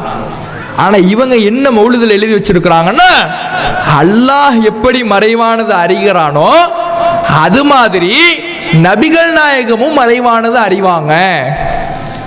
ரசூலுல்லாஹ்வுக்கு மறைவான ஞானம்ங்கிறது இருக்குதா? நபிகள் நாயகம் ஸல்லல்லாஹு அலைஹி வஸல்லம் அவர்கள் மறைவானதை அறியக்கூடியவர்களாக இருந்திருக்கிறார்களா? இப்ப மறைவானவற்றை அறியக்கூடிய ஞானம் என்பது அல்லாஹ்வை தவிர வேறு யாருக்கும் கிடையாது. அதை திருமறை குர்ஆன் நமக்கு பேசுகிறது. அப்படி இருக்கும் பொழுது இந்த மௌலிது பாடல்ல ஆலிமு சிர்ரி வ அக்ஃபா, மறைவானதையும் ரகசியமானதையும் இந்த நபி அறிவார் என்று எழுதி வைத்திருக்கிறார்கள். அல்லாஹ் குர்ஆன்ல இதே வார்த்தையை தனக்கு பயன்படுத்துகிறான். அல்லாஹ் ஃபஇன்னஹு யஅலமு சிர்ர வ அக்ஃபா, ரகசியத்தையும் மறைவானதையும் அல்லாஹ் அறிவான். இதே வார்த்தை தான் அல்லாஹ் தனக்கு பயன்படுத்துறான். தனக்கு இருக்கக்கூடிய ஆற்றலை, அல்லாஹ்வுடைய ஆற்றலை, அல்லாஹ்வுடைய அதிகாரத்தை நபிகள் நாயகம் ஸல்லல்லாஹு அலைஹி வஸல்லம் அவர்களுக்கு இருக்கிறது என்று இவர்கள் பாடுகிறார்கள் என்றால், இறைவனுடைய ஆற்றல் இருக்கிறது என்று பாடுகிறார்கள் என்றால், ரசூலுல்லாஹ் எங்கேயாவது அப்படி சொல்லி இருக்கிறாங்களா எனக்கு மறைவான ஞானம் இருக்குதுன்னு? கண்டிச்சு தான் இருக்கிறாங்க. இவங்க ரசூலுல்லாஹ்வை நேசிக்கிறோம்ங்கறாங்கல்ல, நேசிக்கிறதா இருந்தா ரசூலுல்லாஹ் சொன்னதை செய்யணும்ல. நேரடியாக நபிகள் நாயகம் எதை வேண்டாம் என்று எதிர்த்தார்களோ, எதை அல்லாஹ்வுடைய தூதர் அவர்கள் கண்டித்தார்களோ அதை இந்த மௌலிது பாடல் எழுதி வச்சுக்கிட்டு நேசிக்கிறோம் நேசிக்கிறோம் சொல்றாங்க. ரசூலுல்லாஹ் கண்டிக்கிறாங்க. நபிகள் நாயகம் ஸல்லல்லாஹு அலைஹி வஸல்லம் அவர்களுக்கு முன்னாலே சின்ன சின்ன குழந்தைங்க அவங்க என்ன பண்றாங்கன்னா, அல்லாஹ்வுடைய தூதர்களுக்கு முன்னால கவிதை படிக்கிறாங்க. என்ன படிக்கிறாங்க தெரியுமா? ஃபீனா நபியுன், எங்களிடத்திலே ஒரு நபி இருக்கிறார், யஅலமு மா ஃபீ கதின், நாளைக்கு என்ன நடக்கும் என்பது அவருக்கு தெரியும். அந்த சின்ன குழந்தைங்க படிக்கிறாங்க. ரசூலுல்லாஹ் இதை கேட்ட உடனே, சின்ன குழந்தை தானே தெரியாம படிச்சுட்டு போயிருக்கும், விடல. இந்த கருத்துக்கு இடம் கொடுத்து விடக் கூடாது என்பதற்காக அந்த சின்ன பிள்ளைங்களை அந்த இடத்திலே தடுத்து நிறுத்துறாங்க. லா தகூலி ஹாக்கதா, இப்படி சொல்லாதீங்க, இப்படி சொல்லாதீர்கள், எனக்கு மறைவான ஞானம் இருக்கிறது, நாளைக்கு நடப்பது தெரியும் என்று ஒருபோதும் சொல்லாதீர்கள் என்று அந்த சின்ன குழந்தைகளை கண்டிக்கிறாங்க ரசூலுல்லாஹ். நாளைக்கு நடக்கிறது எனக்கு தெரியும் அப்படிங்கிறது நீங்க சொல்லாதீங்கன்னு ரசூலுல்லாஹ் எதை சொன்னாங்களோ, எதை தடுத்தாங்களோ, எந்த எச்சரிக்கையை இந்த சமுதாயத்துக்கு சொன்னார்களோ அதைத்தான மௌலிதுல எழுதி வச்சிருக்கிறாங்க. நாளைக்கு நடக்கிறது தெரியும், மறைவானது தெரியும், ரகசியமானது தெரியும்னா நாளைக்கு நடக்கிறதான மறைவான ஞானம். அது ரசூலுல்லாவுக்கு தெரியும். ரசூலுல்லா எதை சொல்ல வேணாம்னு சொன்னாங்களோ அதை சொல்லிட்டு ரசூலுல்லாவை நாங்க நேசிக்கிறோம்னா இது உண்மையான நேசமா? ரசூலுல்லா சொல்ல வேணாங்கிறத சொல்லிட்டு ரசூலுல்லா தடுத்ததை செஞ்சுட்டு கண்மணி நாயகம் அப்படின்னு சொல்லிட்டா நேசிக்கிறதா அர்த்தமாயிடுமா? சிந்தித்து பாருங்கள். மௌலிது வரி என்பது அல்லாஹுடைய தூதரவர்களை நேசிக்கிறோம் என்கின்ற போர்வையில் நபிகள் நாயகத்தின் வார்த்தையோடு போர் பிரகடனம் செய்கின்ற வார்த்தைகள் தான் இந்த மௌலிது வரிகள்ல இருக்குது. அதெல்லாம் எழுதி வச்சிருக்கிறாங்க. நேரடியாக தடுத்த வார்த்தைகள் எழுதி வைத்திருக்கிறார்கள்.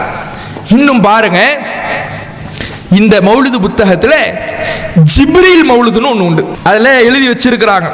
மௌலிதுல அரபு தமிழ் அப்படின்னு சொல்லுவாங்க. அரபு தமிழ் அப்படின்னா என்னன்னா, தமிழ அரபுல எழுதுறது. தமிழ் இருக்குல்ல, தமிழ் வார்த்தைகள் அதை அப்படியே அரபுல எழுதுறது. தங்கிலீஷ்ங்கிறாங்களே இப்போ. தங்கிலீஷ்னா என்ன? தமிழ அப்படியே இங்கிலீஷ்ல எழுதுறது. என்ன அப்படின்னா ENNA என்ன அப்படி தமிழ் அப்படி இங்கிலீஷ்ல எழுதுறோம்ல, அது மாதிரி இந்த சுபஹான மௌலிதுல தமிழ அரபில எழுதி வச்சிருக்கிறாங்க. என்ன அதுல வந்து ஒரு இடத்துல ஜிப்ரீல் மௌலிதுன்னு ஒரு மௌலிது இருக்கு. யா சய்யிதி யா ரசூலல்லாஹ்னு ஆரம்பிக்கும்.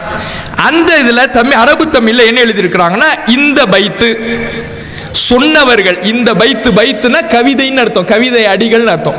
இந்த பைத்தை சொன்னவர்கள் ஒரு கீழின் படி, ஒரு கீழின் படினா யார் யாரோ சொல்லிக்கிறாங்கன்னு அர்த்தம். கீழ்னு இருக்குல்ல, இந்த கீழ்னா என்னன்னா யாரோ சொன்னாங்க, யார் சொன்னாங்க தெரியாது, யாரோ சொன்னாங்க, அதான் அந்த கீழ். ஒரு கீழின் படி ஜிப்ரீல் அலைஹிஸ்ஸலாம் என்று சொல்லப்படுகிறது. இந்த பைத்தை பாடினவங்க பின்னாடி ஒரு கவிதை வருது. அந்த கவிதையை பாடினவர், அந்த கவிதையை சொன்னவர் ஜிப்ரீல் அலைஹிஸ்ஸலாம்னு சொல்லப்படுதான். ஜிப்ரீல் அலைஹிஸ்ஸலாம் ஒன்னு சொன்னா அது எங்க இருக்கும்? குர்ஆன்ல இருக்கும் அல்லது ஹதீஸ்ல இருக்கும். ஏன்னா குர்ஆனை நமக்கு கொண்டு வந்தவங்களே யாரு? ஜிப்ரீல் அலைஹிஸ்ஸலாம் தான். அல்லாஹ் ஜிப்ரீல் அலைஹிஸ்ஸலாம் மூலமாக தான் ரசூலுல்லாஹ்வுக்கு இந்த குர்ஆனை கொடுத்தான். அப்ப ஜிப்ரீல் அலைஹிஸ்ஸலாம் அவர்கள் சொன்னார்கள் என்றால் அது குர்ஆனில் இருக்கும், அல்லது நபிகள் நாயகம் நமக்கு தெளிவுபடுத்தி இருப்பார்கள். அப்படி ஜிப்ரீல் அலைஹிஸ்ஸலாம் சொன்னா குர்ஆன்ல இருக்கும், ஹதீஸ்ல இருக்கும். அப்படி குர்ஆன்லயும் இவங்க சொல்ற கவிதை இல்லை.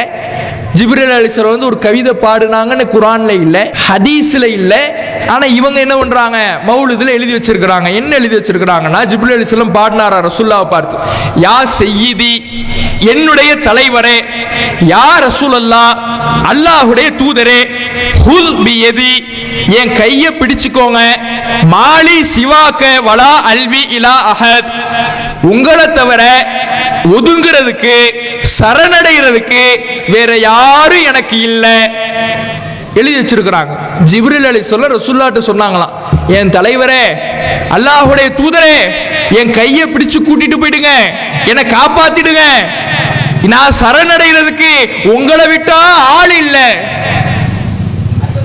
எங்க படிச்சாரு ஜிப்ரீல் அலைஹிஸ்ஸலாம்? ஜிப்ரீல் அலைஹிஸ்ஸலாம் அவர்கள் சொன்னார்கள் என்றால், இந்த வானவர் சொன்னார் என்றால் ஒன்னு குர்ஆன்ல இருக்கணும். எங்க இருக்குது இந்த வார்த்தை? ஹதீஸ்ல இருக்கணும். எங்க இருக்குது? ஒரு மூமின், ஒரு இறை நம்பிக்கையாளன் சரணடைவதாக இருந்தால் யாரிடத்துல சரணடையணும்? அல்லாஹ் குர்ஆன்ல சொல்லுகின்ற பொழுது, வலை யுஜீரனி அஹதுன் வலன் அஜீது மின் தூனிஹி முல்தஹதா, அல்லாஹ்வை விடுத்து ஒதுங்குவதற்கு எனக்கு வேற யாரும் இடமே இல்லை குர்ஆன் பேசுது. ரசூலுல்லாஹ்வை சொல்றான் அல்லாஹ். அல்லாஹ்வை தவிர்த்து ஒதுங்கிறதுக்கு வேற ஒதுங்கும் இடம், சரணடைவதற்கான இடம் வேறு யாரும் இல்லைன்னு நபிகள் நாயகத்தையே அல்லாஹ் சொல்றான். ஆனா ஜிப்ரீல் என்ன பண்ணாரா? அல்லாஹ்வை விட்டுட்டாரா? ஜிப்ரீல் எங்க இருந்து வருவார்? அல்லாஹ்விடத்துல இருந்தா வருவார். அல்லாஹ்வை விட்டுட்டாரா? அல்லாஹ்விடத்திலிருந்து வரக்கூடிய ஜிப்ரீல் அல்லாஹ் விட்டுட்டார். ரசூலுல்லாஹ்ட்ட வந்து சொல்றாரா, என்னை எப்படியாவது காப்பாத்திடுங்க. யார்கிட்ட இருந்து காப்பாத்த சொல்றாரு அப்படின்னா உங்க பார்வையில ஜிப்ரீல் எங்க இருந்துங்க வருவாரு? அல்லாஹ்விடத்திலிருந்து தானே வருவாரு. அல்லாஹ்விடத்திலிருந்து வர ஜிப்ரீல் ரசூலுல்லாஹ்ட்ட வந்து என்ன காப்பாத்துங்கன்னு சொல்றா. யார்கிட்ட இருந்து காப்பாத்த சொல்றாரு? அல்லாஹ்ட்ட இருந்தா? இதைத்தான் எழுதி வச்சிருக்கிறீங்களா? நீங்கள் அல்லாஹ்வுடைய நிலைக்கு அல்லாஹ்வுடைய தூதரை நபிகள் நாயகத்தை உயர்த்தியது போதாது என்று பொய்களையும் கட்டுக்கதைகளையும் நபிகள் நாயகத்தை நேசிக்கிறோம் என்கின்ற போர்வையில் எழுதியது போதாது என்று ஜிப்ரீலின் மீது பழியை போட்டு வச்சிருக்கிறாங்க. நம்பிக்கைக்குரியவர் என்று யாருக்கு அல்லாஹ் சாட்சி கூறினானோ அந்த நம்பிக்கைக்குரியவரின் மீது பொய்யை இட்டுக்கட்டி வச்சிருக்கிறாங்க. இந்த மௌலிதுல ஜிப்ரீல் வந்து சொன்னாரா, உன்னை என்ன எப்படியாவது காப்பாத்திடுங்கன்னு ரசூலுல்லாஹ். இதெல்லாம் எங்க இருக்குது? அப்ப இந்த மௌலிது என்பது முழுக்க முழுக்க பொய்களும் இணை வைப்பு வார்த்தைகளும் நபிகள் நாயகத்தை இறைவனாக உயர்த்துகின்ற வார்த்தைகளும் தான் இருக்கிறது என்பதற்கு இதெல்லாம் சான்றா இருக்குது.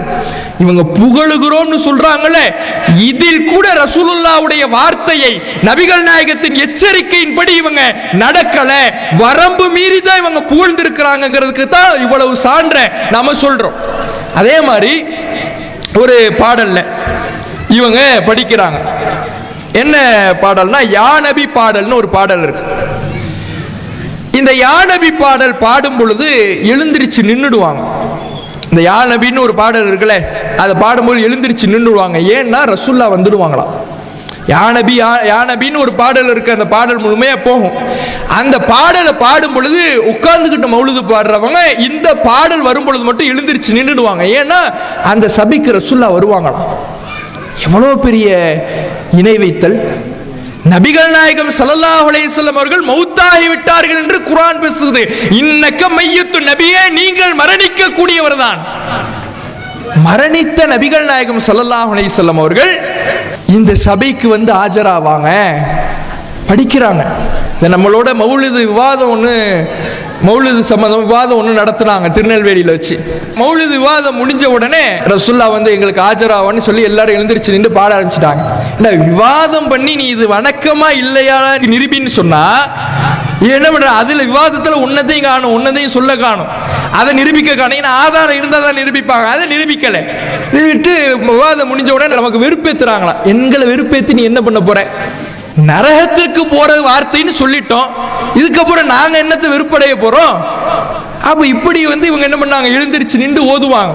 அந்த பாடல் வரிகள்ல ஒரு வரி வருது, அன்த கஃபாருல் ஹதாயா வஸ்ஸுனூபில் மூபிகாத், நீங்கள் தான் பாவங்களை மன்னிக்க கூடியவர், அழித்தொழிக்க கூடிய பாவங்களை மன்னிக்க கூடியவர்.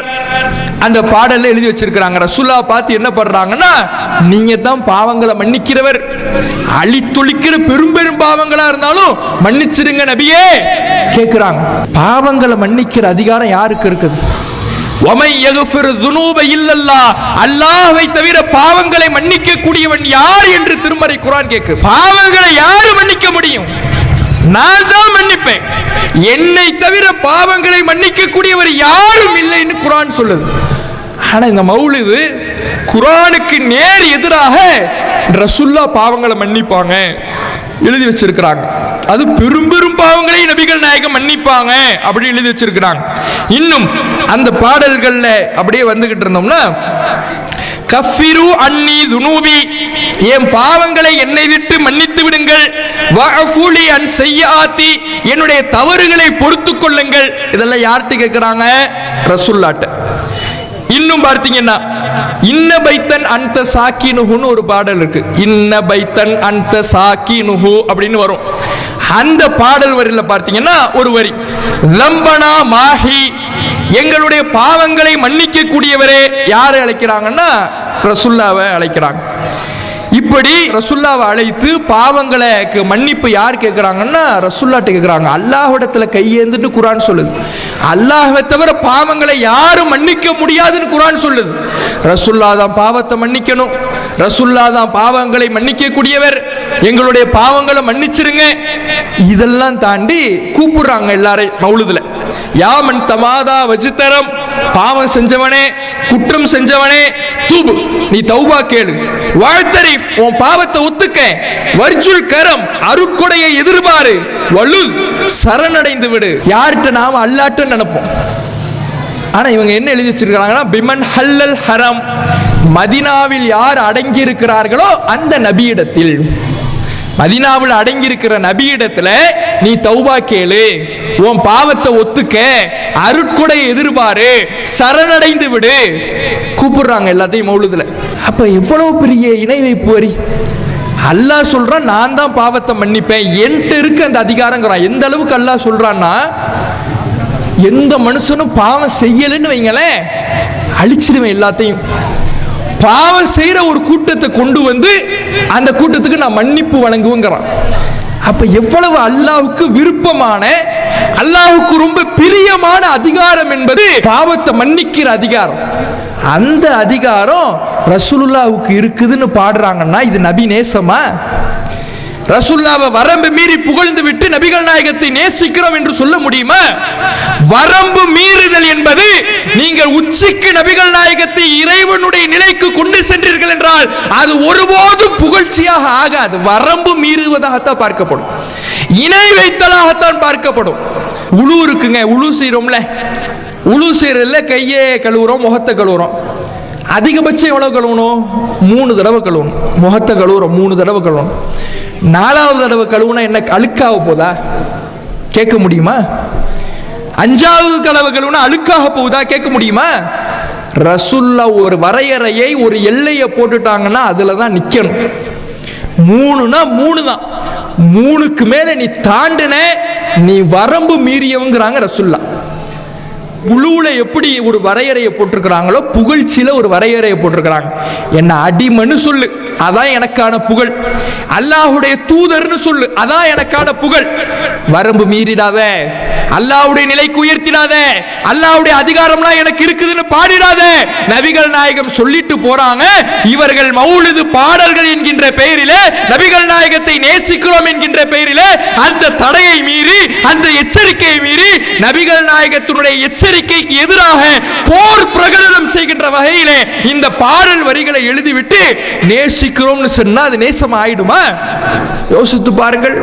இதைத்தான் இந்த மௌலிது பாடல் வரிகள்ல இவர்கள் எழுதி வைத்திருக்கிறார்கள் என்பதை நாம பார்க்கிறோம். இப்படி ஒரு பக்கம் நோய்களை குணப்படுத்துறது அல்லாஹ், பாவங்களை மன்னிக்கிறது அல்லாஹ், நம்மளை காப்பாத்துறது அல்லாஹ், ரிஸ்க் தரது அல்லாஹ், மறைவான ஞானத்தை அறிகிறது அல்லாஹ். இப்படி அல்லாஹ்வுக்கு என்னவெல்லாம் அதிகாரங்கள் இருக்குதோ எல்லாத்தையும் ரசூலுல்லாஹ்வுக்கு மௌலிது பாடல்ல கொடுத்து அல்லாஹ்வுடைய நிலைக்கு உயர்த்தி இணை கற்பிக்கின்ற வரிகளை எழுதி வைத்திருப்பது ஒரு பக்கம். இன்னும் பார்த்தீங்கன்னா ரசூலுல்லாஹ் மேல இட்டு கட்டுறது. நேசிக்கிறவங்க என்ன பண்றாங்க? நேசிக்கிறோம்னு சொல்லிட்டு ரசூலுல்லாஹ் மேல இட்டு கட்டுறது பொய். மௌலிதுல வரக்கூடிய பொய் இருக்குல்ல, அடி பொய்கிட்டே இருக்கும். மௌலிது புத்தகத்தினுடைய ஆரம்ப அட்டை படத்திலிருந்தே பொய் ஆரம்பிச்சிடும். அவ்வளுமா ஹலக்கல்லா நூறு முஹம்மத் மௌலிதுடைய அட்டை படத்தில் எழுதி வச்சிருப்பாங்க. அல்லாஹ் முதலாவதாக படைத்தது நபியினுடைய ஒளியை தான். அல்லாஹ் முதலாவதாக படைச்சது பேனான்னு ஹதீஸ்கள் சொல்லுது. ஆனா இவங்க என்ன எழுதி வச்சிருக்கிறாங்க? நபியினுடைய ஒளியை படைத்தானா. அந்த பொய் அப்படியே கண்டினியூ ஆகுது. இந்த நபியினுடைய ஒளியை எல்லாவற்றையும் படைப்பதற்கு முன்பாகவே அல்லாஹ் படைச்சிட்டானா. எல்லாவற்றையும் என்ன? அர்ஷ படைக்கிறதுக்கு முன்னாடி படைச்சிட்டானா, லவ்ஹுல் மஹ்ஃபூல படைக்கிறதுக்கு முன்னாடி படைச்சிட்டானா, எல்லாவற்றையும் படைக்கிறதுக்கு முன்னாடி ரசூலுல்லாஹ்வுடைய ஒளியை அல்லாஹ் படைச்சிட்டானா. படைச்சு அந்த ஒளி இருக்குல்ல, ரசூலுல்லாஹ்வுடைய ஒளி நூறு, அந்த ஒளியிலிருந்து தான் அல்லாஹ்வுடைய அர்ஷே வந்துச்சான். அந்த ரசூலுல்லாஹ்வுடைய ஒளியிலிருந்து தான் லவ்ஹுல் மஹ்ஃபூல் வந்துச்சான். அப்ப என்ன சொல்ல வராங்க? அல்லாஹ் தான் ரசூலுல்லாஹ், ரசூலுல்லாஹ் தான் அல்லாஹ். இதுதான் அவங்க சொல்லக்கூடிய வாக்குமூலம். இதான் அத வேற வார்த்தையில சொல்றாங்க. அர்ஷே ரசூலுல்லாஹ்வுடைய ஒளியிலிருந்து தான் வந்திருக்குன்னு சொல்றாங்கன்னா அப்ப என்ன சொல்றாங்க? எல்லாமே ரசூலுல்லாஹ் தான். இந்த உலகம் தோன்றியதே ரசூலுல்லாஹ் தான். அதை எழுதி வச்சிருக்கிறாங்க. ஆதம் நபி சொர்க்கத்துக்கு போறார். சொர்க்கத்துல பார்க்கிறாரு, ரசூலுல்லாஹ்வுடைய பேர் எழுதி இருக்கு. லா இலாஹ இல்லல்லாஹ் முஹம்மது ரசூலுல்லாஹ் சொர்க்க வாசல்ல எழுதி இருக்கிறான். ஆதம் நபி பார்த்தாராம். பார்த்த உடனே ஆதம் நபி அல்லாஹ் இடத்துல கேட்கிறாரு, யா அல்லாஹ், இது யாரு பேரு? முஹம்மதுன்னு ஏதோ ஒருத்தர் பேர் எழுதி இருக்க, யாரு பேரு? அல்லாஹ் சொன்னானா, இது உன் சந்ததியில கடைசி காலத்துல ஒருத்தர் வருவாரு, அவருடைய பேரு தான் லவ்லா. அவர் மட்டும் இல்லைன்னா மா ஹலக்துக, ஒன்னே நான் படைச்சிருக்க மாட்டேன். அவர் வரணுங்கிறதுக்காகத்தான் ஒன்னே நான் படைச்சேன். ஆதம் நபிட்ட அல்லாஹ் சொன்னானா. இதெல்லாம் எங்க இருக்குது? ஆதம் நபிட்ட அல்லாஹ் பேசுனான்னா அது குர்ஆன்ல இருக்கணும், ஹதீஸ்ல இருக்கணும். என்ன பேசுனாங்கிறது குர்ஆன்ல இருக்குது. இந்த தகவல் எங்க இருக்குது? சொர்க்கத்தில் இப்படி எழுதப்பட்டிருக்கிறதுங்கிறது எப்படி தெரியும்? இந்த மௌலிதை எழுதினவருக்கு எப்படி தெரியும்? இந்த கித்தாபை, இந்த குப்பையை எழுதினவருக்கு எப்படி தெரியும்? இந்த கவிதை புத்தகத்தை எழுதியவருக்கு எப்படி தெரிந்தது? அல்லாஹ்வுடைய தூதரின் மீது பொய்களை இட்டுக்கட்டி இந்த நபிகள் நாயகத்தின் பெயரால் பொய் சொல்பவர்கள் தங்களை ரசூலுல்லாவை நேசிக்கிறோம்னு சொல்றாங்க.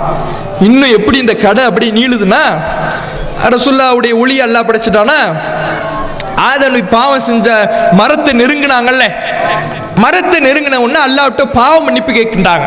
எப்படி பாவ மன்னிப்பு கேட்டாங்க? நமக்கு குர்ஆன் சொல்றது எப்படின்னா, ரப்பனா லலம்னா அன்ஃபுஸனா, இறைவா எங்களுக்கு நாங்க அநியாயம் செஞ்சிட்டோம், எங்களை மன்னிச்சிடு, நீ மன்னிக்கலைன்னா நாங்க நஷ்டவாளி ஆயிடுவோம். இதுதான் ஆதம் நபி கேட்ட பாவ மன்னிப்பு துவா. ஆனா இவங்க மௌலிதுல என்ன எழுதி வச்சிருக்காங்க தெரியுமா? ஆதம் நபி எப்படி பாவ மன்னிப்பு கேட்டாரா? முஹம்மதுனுடைய ஒளியின் பொருட்டால் எங்களை மன்னிச்சிடுன்னு கேட்டாராம். ஓபி ஹக்கி முஹம்மதின், முஹம்மதுனுடைய ஒளியின் பொருட்டால் எங்களை நீ மன்னிச்சிடுன்னு ரசூலுல்லாஹ் அல்லாஹ்விடத்துல பாவ மன்னிப்பு கேட்டாராம். இதுல எங்க இருக்குது ரசூலுல்லாஹ்வுடைய முதல்ல இப்படி ஒருத்தருடைய பொருட்டால் பாவ மன்னிப்பு கேட்கிறதுங்கிறது மார்க்கத்தில் இருக்குதா? கிடையாது. அல்லாஹ் என்கிட்ட நேரடியா கேளுங்கிறான். லா தக்னது மின் ரஹ்மத்தில்லாஹ், அல்லாஹ்வுடைய அருளில் நிராசை அடையாதீர்கள். உங்களுக்கு நீங்களே அநியாயம் செஞ்சிருந்தாலும் சரி, எவ்வளவு பெரிய பாவத்தை செஞ்சிருந்தாலும் சரி, என்கிட்ட டைரக்டா கேளுங்கிற அல்லாஹ். அல்லாஹ்விடத்துல டைரக்டா கேட்கறத விட்டுட்டு ஆதம் நபி என்ன பண்ணாங்களா? முஹம்மதுடைய பொருட்டால் இறைவா மன்னிச்சிடுனாங்களாம். இதெல்லாம் எங்க இருக்குது? குர்ஆன் ஒன்னு சொல்லுது, நல்ல கவனிங்க. குர்ஆன் ஒரு துவாவை சொல்லுது, அதை இவர் எழுதி வைக்கல. அதுக்கு நேர் எதிராக எழுதுறாங்கன்னா, குர்ஆனுக்கு நேர் எதிரான புத்தகம் இந்த மௌலிது புத்தகம். அடுத்து டிராவல் ஆகுது, இந்த கதை அப்படியே தொடருது. தொடர்கதை மாதிரி இந்த ஒளி என்ன பண்ணு அப்படியே போய்கிட்டே இருக்கும். அதுக்கப்புறம் என்ன பண்ணிட்டான்ல, ஆதம் நபி அனுப்பிட்டான். அப்படியே அந்த ஒளி வந்துகிட்டே இருக்குது. நூஹு நபி இடத்துல இந்த ஒளி இருந்துச்சா? நூஹு நபியினுடைய முதுகந்தண்டுல இந்த ஒளியை அல்லாஹ் பாதுகாத்தானா, பாதுகாத்து அனுப்புறான். நூஹு நபிக்கு வெள்ளம் வந்துச்சுல, கப்பல்ல தப்பிச்சாங்கல்ல. ஏன் தப்பிச்சாங்களா? இந்த ஒளி இருந்துச்சுல, அதனாலதான் நூஹு நபியே தப்பிச்சாங்க. இப்ராஹிம் நபிக்கு இந்த ஒளி கிடைச்சிருக்கு. இப்ராஹிம் நபியை எதிரிகள் நெருப்பு குண்டத்தில் தூக்கி போட்டாங்கல்ல, அப்ப நெருப்பு குளிரா மாறுனுச்சே. ஏன் மாறுனுச்சான்? இந்த ஒளினால மாறுனுச்சான். ரசூலுல்லாஹ்வுடைய ஒளி இப்ராஹிம் நபியினுடைய முதுகந்தண்டுல இருந்ததுனால மாறுனுச்சான். இப்படி பொய்களையும் புரட்டுகளையும் இதுக்கெல்லாம் என்ன ஆதாரம்? குர்ஆன்ல எங்க இருக்குது? ஹதீஸ்ல எங்க இருக்குது? குர்ஆன்ல இல்லாத, ஹதீஸ்ல இல்லாத கட்டுக்கதைகளை எழுதி வைத்து விட்டு அதை ரசூலுல்லாஹ்வை நேசிக்கிறோங்கிற பேர்ல எழுதி வச்சிருக்காங்க. அல்லாஹ்வுடைய தூதர் அவர்கள் சொன்னாங்க, மன் கதிப அலைய முத்தஅம்மிதன், யார் என் மீது பொய் சொல்றானோ அவன் இருப்பிடத்தை நரகத்தில் அமைத்துக் கொள்ளட்டும் நாங்க ரசூலுல்லாஹ். நரகத்துக்கு அழைத்து செல்கிற பொய்களை மாநபியின் மீது சொல்லிவிட்டு ரசூலுல்லாஹ்வை நேசிக்கிறோம்ங்கிற வார்த்தையில நீங்க இருந்தீங்கன்னா இது ரசூலுல்லாஹ்வை நேசிக்கிறது ஆயிடுமா? பொய்கள் வணக்கம் ஆயிடுமா? இறைவனுக்கு இணை கற்பிக்கின்ற வார்த்தைகள் வணக்கமாக ஆகிவிடுமா? மௌலிதுங்கிற பேர்ல இந்த குப்பைகளை தான் இவர்கள் எழுதி வைத்திருக்கிறார்கள் என்பதை நாம இந்த நேரத்தில் புரிந்து கொள்ள வேண்டும். ஒரு உதாரணத்துக்கு ஒரு சில விஷயத்தை சொல்லி இருக்கிறோம். இறுதியாக இந்த மௌலிதுக்கு முன்னாடி, மௌலிது புத்தகம் இருக்குல்ல, அதுக்கு முன்னாடி ஹாசியான்னு ஒன்று எழுதி வச்சிருப்பாங்க அரபு தமிழ்ல. நம்ம ஏற்கனவே சொன்னோம்ல அரபு தமிழ், அதுல ஹாசியான்னு ஒன்று எழுதி வச்சிருப்பாங்க. அதுல பத்தி எழுதி வச்சிருக்கிறாங்க, ஒரு மன்னரை பற்றி. அந்த மன்னர் என்ன பண்ணுவாராம், வருடம் வருடம் மௌலிது ஓதுவாராம். அவருடைய அந்த மௌலிதை பத்தி என்ன பண்ணியிருக்கிறாங்கன்னா எழுதி வச்சிருக்கிறாங்க. அவர் ரொம்ப விமர்சையாக மௌலிதை கொண்டாடுவாராம். ஹாஃபில் இப்னு திஹ்யா ரஹிமஹுல்லா ஒரு மௌலிது கோர்வை செய்து அதற்கு அத்தன்வீரு ஃபி மௌலிதில் பஷீரின் வன்னதீர் என்னும் பெயரை சூட்டினார். அந்த மௌலிதை சுல்தான் 1000 தங்க காசு கொடுத்து மரியாதை செய்து வாங்கி வருடந்தோறும் மௌலிது ஓதுகிறவராயும் அதற்காக அநேக திரகங்களை செலவு செய்து விருந்தளிக்கிறவராயும் இருந்தார். ஒரு அரசர் என்ன பண்றாருன்னா மௌலிது புத்தகத்தை வாங்குறார். வாங்கி அதை ரொம்ப விமர்சையா ஓதுறவராகவும் அதற்காக நிறைய செலவு செய்யறவராகவும் இருந்தாராம். அவர் சொல்றாரு, அவருடைய மௌலிதின் விருந்து விருந்துக்கு ஹாலிரானவர்கள், ஹாலிரானவர்னா போனவங்க, அவர் வச்ச மௌலிது விருந்து வச்சிருக்கிறார், அந்த மௌலிதுக்கு விருந்துக்கு போனவர்ல ஒருத்தர் சொன்னாரா, அந்த விருந்துல என்னெல்லாம் இருந்துச்சு தெரியுமா, லிஸ்ட் கொடுக்கிறார். அதாவது என்ன சொல்ல வராங்கன்னா, மௌலிதுன்னு கூப்பிடுறீங்க, இன்னைக்கு இருக்கிற ஹஜரத்துமார்களுக்காக இந்த லிஸ்ட், மௌலிதுன்னு கூப்பிடுறீங்க, ரொம்ப ஒண்ணு இல்லாம எங்களை கூப்பிடாதீங்க, கூப்பிடுறதா இருந்தா தடல் புடலான ஏற்பாடுகள்லாம் இருக்கணும் அப்படின்னு ஒரு சூசகமா என்ன பண்றாங்க, மௌலிது புத்தகம் வழியாகவே அதை மக்களுக்கு எடுத்து வைக்கிறாங்க. அந்த சுல்தான் எப்படியெல்லாம் மௌலிது ஓதுனார் தெரியுமா, அந்த விருந்துக்கு போனவர் ஒருத்தர் சொன்னாராம், அதாவது அவருடைய மௌலிதின் விருந்துக்கு ஹாலிரானவர்களில் ஒருவர், அந்த விருந்தில் மொத்தம் சுடப்பட்ட ஆட்டுத்தலை 5000. எத்தனை ஆட்டுத்தலை இருந்துச்சா, 5000 ஆட்டுத்தலை இருந்துச்சாம். கோழி 15000, கோழி 15000, இறைச்சி தட்டு, கறி தட்டு 1,00,000 கறி தட்டு, ஹல்வா தட்டு 30,000, சோற்றின் சகன், சோத்து சகன் இருக்குல்ல, சகனு 3 பேர் உட்கார்ந்து சாப்பிடுவோம்ல சகனு, அந்த சகனு 30,000 இருந்தது என்று கணக்கு போட்டாரு. அந்த மௌலிதுக்கு போயிட்டு வந்தவர் சொன்னாராம், எவ்வளவு அற்புதமான விருந்து தெரியுமா, ஆட்டுத்தலை 5000, கோழி 15000, 1,00,000 இறைச்சி தட்டு, 30,000 ஹல்வா தட்டு, சோத்து தட்டு 30,000, இதெல்லாம் சொல்லிட்டு, ஆதலால் இப்பெல்லாம் செலவு செய்யணும்னா எவ்வளவு காசு செலவு பண்ணார் தெரியுமா, ஒரு மௌலிதுக்கு 3,00,000 தங்க காசு செலவு செஞ்சா, அதற்கு ஹாலிரான 3,00,000 உணவுக்கு மட்டுமே எவ்வளவு செஞ்சாராம், 3,00,000 ரூபாய் செலவு செஞ்சாராம். அதற்கு ஹாலிரான உலமாக்கள், அதுக்கு போன ஓதுன ஆலிம் பெருந்தகைகள் ஹஜரத்துமார்கள் இருக்கிறாங்கல்ல, அவர்களுக்கு உயர்தரமான ஆடை வஸ்திரங்களும் சன்மானங்களும் கொடுத்து மிகுந்த மரியாதை செய்தார். இதெல்லாம் செய்யுங்கன்னு சொல்றாங்க சூசகமா. மௌலிது ஓதுறவங்க இருந்தீங்கன்னா புரிஞ்சிங்க, இதெல்லாம் நீங்க சும்மா வீட்டில் உட்கார வச்சுட்டு ஒரு பூந்தியும் லட்டு வச்சுக்கிட்டு எங்களை கூப்பிடாதீங்க, இது மாதிரி தடல் புடலா ஏற்பாடு பண்ணுங்க, சாப்பாடு மட்டும் போடாதீங்க, வர உலமாக்களுக்கு நிறைய சன்மானம் கொடுங்க, புது ட்ரெஸ் எடுத்து கொடுங்க லிஸ்ட் போடுறாங்க. அப்ப பாருங்க, இந்த மௌலிதுல இவர் யார், இந்த சுல்தான் ஆரிஃப்ங்கிறவர், இந்த திஹியாங்கிறவர் யாரு, இவருக்கு மார்க்கத்துக்கு என்ன சம்பந்தம், அவர் செஞ்சுட்டு அது மார்க்கம் ஆயிடுமா, இதெல்லாம் எங்க இருக்குது. இது போன்ற கட்டுக்கதைகளையும் பொய்களையும் எழுதி வச்சுக்கிட்டு அதை வணக்கம்னு சொல்லிட்டு இவங்க செய்வதனுடைய நோக்கம் இதுதான் தெளிவாகுது. இவர்கள் இந்த மௌலிதுங்கிற பேர்ல, ரசூலுல்லாவை நேசிக்கிறோங்கிற பேர்ல பொய்யை எழுதி வச்சுக்கிட்டு ரசூலுல்லாவுடைய தடையை மீறி செயல்படுறாங்களே, அதுக்கு காரணம் என்னன்னா இதுதான், இந்த சாப்பாடும் இந்த பொருளாதாரமும் தான் இருக்குதுங்கிறது அவங்களுடைய மௌலிதிலிருந்தே நமக்கு தெளிவாகுது. அப்ப ரசூலுல்லாவை நேசிக்கிறோம்னா இந்த மௌலிதெல்லாம் ரசூலுல்லாவுக்கு நேசிக்கிறது இல்லை, ரசூலுல்லாவோடு போர் செய்யறதுக்கு சமமானது, ரசூலுல்லாவுடைய வார்த்தைக்கு நேர் எதிராக நடப்பது. ரசூலுல்லாவை நேசிக்கிறதுனால ரசூலுல்லா சொல்படி நடக்கிறது தான், ரசூலுல்லா சொன்னதை செய்யணும், தடுத்ததை விட்டு விலகிக்கணும். இவங்க மௌலிதுங்கிற பேர்ல ரசூலுல்லா என்ன தடுத்தாங்களோ அதைத்தான் அப்படியே பாடல் வரிகளாக எழுதி வைத்திருக்கிறார்கள். இது ஒருபோதும் ரசூலுல்லாவை நேசிப்பதாக ஆகாது, நரகத்திற்கு அழைத்து செல்லுகின்ற பாடல் வரிகளாகத்தான் இந்த மௌலிது பாடல்கள் இருக்கிறது என்பதை நாம் புரிந்து கொண்டு நமக்கு தெரிந்த மக்களுக்கும் இதை எடுத்துரைத்து மௌலிதுகளிலிருந்து மக்களை விடுவிக்க பாடுபடுமாறு அன்போடு கேட்டுக்கொண்டு என்னுடைய உரையை நிறைவு செய்கின்றேன். வாஹிர் தாவானா அல்ஹம்துலில்லாஹி ரப்பில் ஆலமீன். அஸ்ஸலாமு அலைக்கும் வரஹ்மத்துல்லாஹி வபரகாத்துஹு. அல்லாஹு அக்பர், அல்லாஹு அக்பர்.